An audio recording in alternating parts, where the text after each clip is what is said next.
is Luke Malvey, and I am currently training to become a perfumer at a company called Robertet.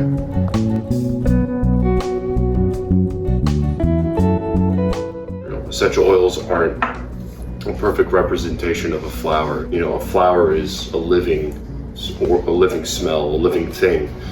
And when you extract an essential oil from a flower, you're extracting a part of geranium, a part of lavender when you steam distill it, but you're not getting everything that you smell when you smell lavender in a field.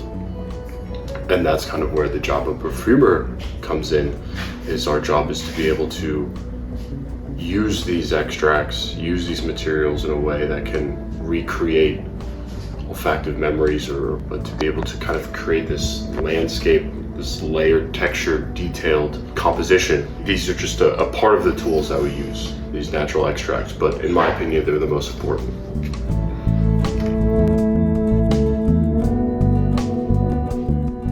So my first job in fragrance was after my junior year of college, studying chemical engineering at Stevens.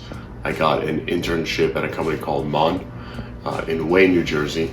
And I'll never forget the first perfumer I met. And when I walked into his office, he had both of his feet up on his desk and he was playing a guitar. And we went in and I gave him the stuff to smell and he smelled it. And then we left, and I was with, kind of my mentor at the time at that internship. And I was like, well, what is he doing? He can just put his feet up and play guitar?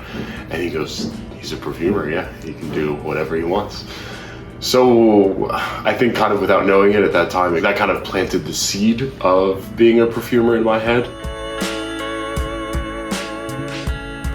I graduated college and I got a job at the Robertet, and that ended up being the company where I'm still at today. I started there as the ingredients laboratory technician, and it was there that I found all of these natural extracts, essential oils, absolutes, concretes, all these kinds of things.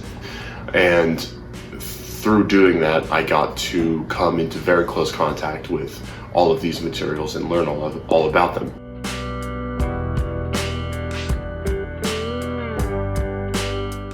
After about 2 years in quality control and networking within the company, I then moved myself into a position where I was working in the fragrance division, and I was working with perfumers, doing formula control, which was very hard, and I didn't enjoy it too much, but I knew it was kind of the last step that I needed to prove that I could go into perfumery. And through working with perfumers and showing what I could do, I think learning French played a big role in it as well. I then got a letter stating that I would go to Grasse, which is in southeastern France, and that is what they call the capital of modern perfumery. And I got to live there for a year and study in Robertet's internal school for a year. And after that, I came back to the US, and it's been about 8 months, and I've been continuing my training ever since. If you have a vision and you see yourself going somewhere and you know the steps you need to take, stick to it. And don't be afraid of starting below where you think you should be.